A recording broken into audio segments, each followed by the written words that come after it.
되게 좋은 일이 일어납니다. 오늘 함께 묵상할 말씀은 로마서 4장 9절로 17절 말씀입니다. 오래전 대만 미술학교의 교육 방식에 대해 듣고 깜짝 놀란 적이 있습니다. 동양화의 경우 학생들이 대가의 그림을 5,000장 정도 모사한다는 것입니다. 그 정도 따라 그리다 보면 자신도 모르게 대가의 경지에 근접하게 된다는 것입니다. 말이 그렇지 같은 그림을 5,000장 그린다는 게 어디 쉽겠습니까? 여기서의 강조점은 반복한다는 데 있습니다. 그림만 그렇게 했습니까? 무엇이든 내 것이 되려면 반복도 반복할 수밖에 없습니다. 진리 역시 예외가 아닙니다. 바울이 로마서 3장 4장에서 강조하는 요지가 무엇입니까? 인간이 의롭다함을 얻는 것이 인간의 행위에 있지 않고 믿음에 있다는 게 아닙니까? 이 말을 다른 말로 표현하면 하나님이 죄인들을 의롭게 하신다는 것입니다. 이 말은 그분이 그들을 의롭게 만든다는 의미가 아닙니다. 그들을 의롭다고 선언하시는 것입니다. 다시 말해 법적으로 의롭다고 여기시고 그렇게 대우하시면서 그들에게 의를 전가하신다는 뜻입니다. 이것을 분명히 하기 위해서 바울은 1장부터 2장까지는 인간이 왜 스스로를 구원할 수 없는지에 대해서 말했고 3장에서는 인간이 근본적으로 죄인임을 파헤쳤습니다. 의인은 없나니 하나도 없다는 것입니다. 결론은 양심의 법으로도 율법으로도 우리는 하나님의 심판을 피할 수 없다는 것이었습니다. 양심이든 율법이든 그것을 온전히 지킬 수 있는 사람은 하늘 아래 단 한 사람도 없기 때문입니다. 3장 20절은 말합니다. 그러므로 율법의 행위로 그의 앞에 의롭다 하심을 얻을 육체가 없나니 율법으로는 죄를 깨달음이라. 이어 바울은 그것을 이룰 수 있는 유일한 길은 우리의 화목제물 되시는 예수 그리스도의 피로써 이루신 속량을 믿을 때에 그것이 가능함을 역설했습니다. 곧 예수 그리스도를 믿음으로 말미암아 모든 믿는 자에게 미치는 하나님의 은혜이 차별이 없느니라. 그러므로 사람이 의롭다함을 얻는 것은 율법의 행위에 있지 않고 믿음으로 되는 줄 우리가 인정하노라. 이렇게 동일한 말씀의 내용이 두세 번 반복되어 납니다. 그런데 4장으로 넘어오면 같은 말씀들이 또다시 언급되고 있습니다. 그만큼 가르쳐도 깨닫지 못하는 사람들이 있기 때문이며 또 그만큼 중요하기 때문입니다. 왜 같은 말씀을 반복합니까? 이것을 받아들이지 못하는 사람들이 있기 때문입니다. 특별히 누구보다 선배의식으로 똘똘 뭉친 유대인들이 그랬습니다. 그들은 예수를 믿어야 구원받는다는 말 듣고 뭐라고 합니까? 우리 구약의 조상들은 율법을 지켜서 의롭다함을 받고 구원받았어. 그런데 믿기만 하면 된다니 말도 안 되는 소리다. 심지어 그들은 아브라함의 자손이라는 이유로 할례를 받았다는 이유만으로 자신들의 구원은 이미 보장되었다고 믿었습니다. 그러나 바울은 그것을 뿌리채 흔들고 있는 것입니다. 그것은 그들의 희망사항일 뿐 참 진리가 아니기 때문입니다. 그것은 지금도 마찬가지입니다. 사람들이 이 신칭의의 교리를 잘 받아들이지 않는 이유를 간단한 비유를 들어서 설명하겠습니다. 가령 지금 생사의 갈림길에 서 있는 어떤 환자가 있다고 합시다. 그에게 가서 아무것도 하지 말고 가만히 있으시오. 그러면 나을 수 있을 것이요 라고 한다면 그 환자가 어떤 반응을 보일까요? 이제 죽는가 보다 하고 크게 낙심할 것입니다. 그런데 이와는 달리 이것은 최근에 개발된 약인데 열심히 먹어보세요. 결과는 장담할 수 없지만 맞아떨어질지 누가 알아요 하면 아마 적극적으로 매달릴 것입니다. 아무것도 하지 말라는 것보다 무엇이든 해보라는 쪽을 선호하는 것이 대개의 성향이기 때문입니다. 구원의 문제도 마찬가지입니다. 하나님이 우리에게 구원을 위해서 무엇인가 자랑할 만한 것을 들고 나오라 한다면 사람들은 거부감 없이 그것을 수용할 것입니다. 그러나 아무것도 할 필요가 없고 오직 믿기만 하라니까 납득을 못하고 거부하는 것입니다. 그래도 내가 무언가는 기여해야 되는데 거저 받으라고 하니까 불편한 것입니다. 그 점에 자존심이 상하는 이들도 많습니다. 유대인들이 그런 사람들이었습니다. 그러나 그들이 몰랐던 사실이 있습니다. 그것은 그들의 선조들이 할례를 받았거나 율법 때문에 구원받은 게 아니고 믿음으로 구원받았다는 사실입니다. 이 사실을 증명하기 위해서 그들이 가장 자랑스럽게 여기는 아브라함과 다윗을 바울은 예로 든 것입니다. 아브라함과 다윗이 과연 믿음으로 구원받았습니까? 그렇습니다. 본문 말씀은 이 사실을 증명하기 위해서 세 가지 근거를 제시하고 있습니다. 첫째, 아브라함은 행위로 구원받지 않았다. 1절과 2절입니다. 둘째, 아브라함은 할례를 통해서 구원받지 않았다. 9절부터 12절입니다. 셋째, 아브라함은 율법으로 구원받지 않았다는 것입니다. 첫 번째 사실은 지난 시간에 알아보았습니다. 오늘 시간에는 아브라함이 할례를 통해서 구원받지 않았다는 사실에 대해서 살펴보겠습니다. 이를 위해서 바울이 강조하는 것은 아브라함이 할례를 언제 받았느냐는 것입니다. 아브라함은 그가 의롭다함을 받은 후 14년이 지난 뒤에 할례를 받았습니다. 의롭다함을 받은 것은 창세기 15장이고 할례 받은 건 창세기 17장에 기록되어 있습니다. 그는 할례 받기 전에 이미 14년 전에 믿음으로 구원받았던 것입니다.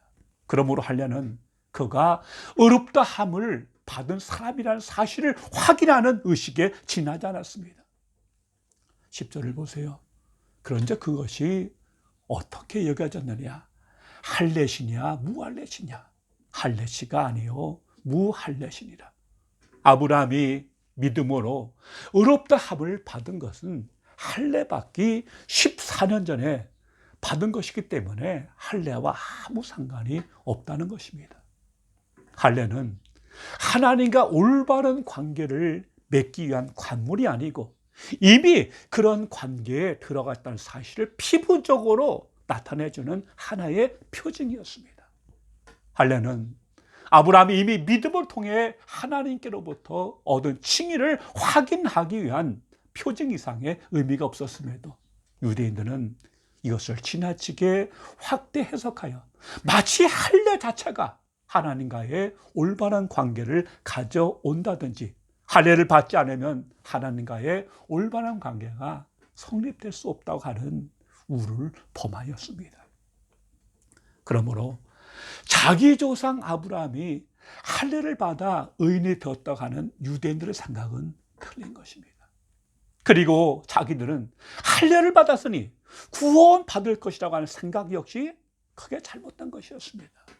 갈라디아서 5장 6절은 이 점을 분명하게 말하고 있습니다. 그리스도 예수 안에서는 할례나 무할례나 효력이 없으되 사랑으로서 역사하는 믿음뿐이라. 그리스도 안에서는 할례를 받고 안 받고가 문제가 아니고 예수를 믿는 믿음만이 중요하다는 말입니다. 구약 시대의 할례와 같은 것이 오늘은 세례입니다. 세례는 죄 사함을 받았다고 확증하는 것입니다. 죄 용서함을 받은 사람이 그것을 공개적으로 고백하는 것이 세례입니다. 셋째로 아브라함은 율법으로 의롭다함을 받은 게 아닙니다.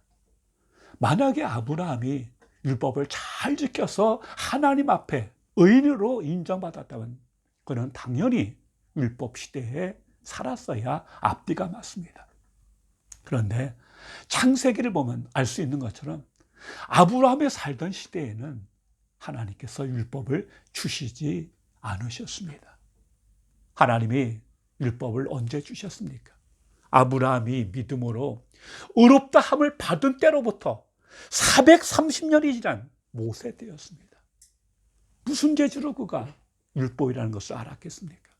그런 율법을 모르던 사람이었습니다. 그런데도 유대인들은 아브라함이 율법을 잘 지켜서 구원을 받았다고 믿었으니 착각을 해도 보통 한 것이 아닙니다. 13절을 보십시다. 아브라함이나 그 후손에게 세상의 상속자가 되리라고 하신 언약은 율법으로 말미암은 것이 아니요 오직 믿음의 의로 말미암은 것이니라. 그가 어떤 복을 받았던 그것은 아브라함이 말씀하시는 하나님의 신실하심을 믿음 때문이지 그의 의로움 때문이 아니라는 것, 이것이 바울의 결론입니다. 그렇다면 다윗의 경우는 어떠합니까? 산이 높으면 골이 깊다는 말이 있습니다. 그런 위대한 믿음의 사람이었습니다만 그만큼 치명적인 결함도 있었던 사람입니다.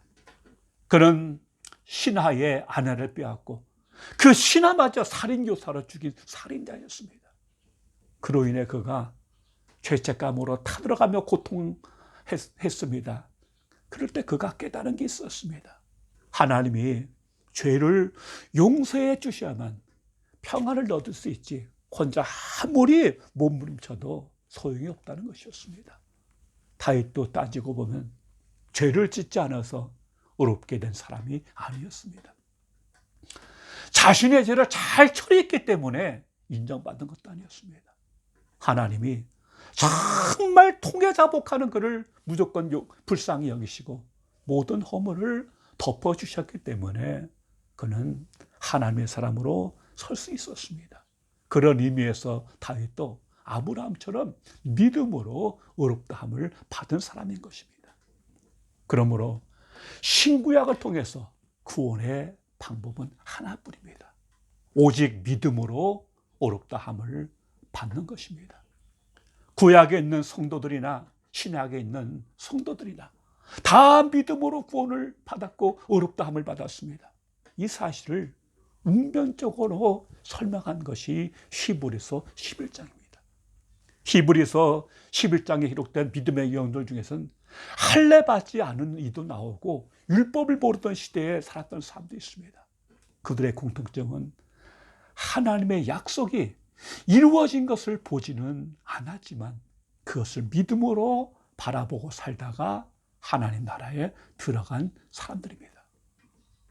그들이나 우리나 하나님 앞에 용서받기 위해서는 또 구원받기 위해서는 믿음의 주요 또 온전케 하신 이는 예수를 바라보는 길 외에는 다른 길이 없는 것입니다.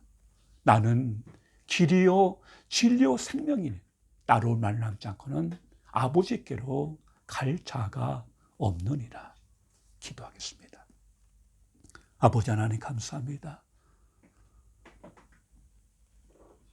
정말 인간이 소망 없는 존재인데 우리를 위해서 예수 그리스도를 보내사 십자가에 죽게 하심으로 화목제물 삼아주시고 우리를 속량해 주신 주의 은혜에 감사합니다. 그 사랑, 그 은혜 믿고 감사하면서 믿음으로 나가는 우리 되게 하시고 인간의 행위, 인간 어떤 것으로도 하나님께 이룰 수 없음을 깨우쳐 주시니 감사합니다. 더욱더 온전케 하시는 주님 바라보게 하시고 더욱더 주님 가까이 나가게 하시고 그 주의 심장으로 오늘을 살아가게 하시며 우리를 통해서 이 큰 복이 흘러가는 축복의 통로가 되게 하여 주시옵소서. 예수님 이름으로 기도하옵나이다. 아멘.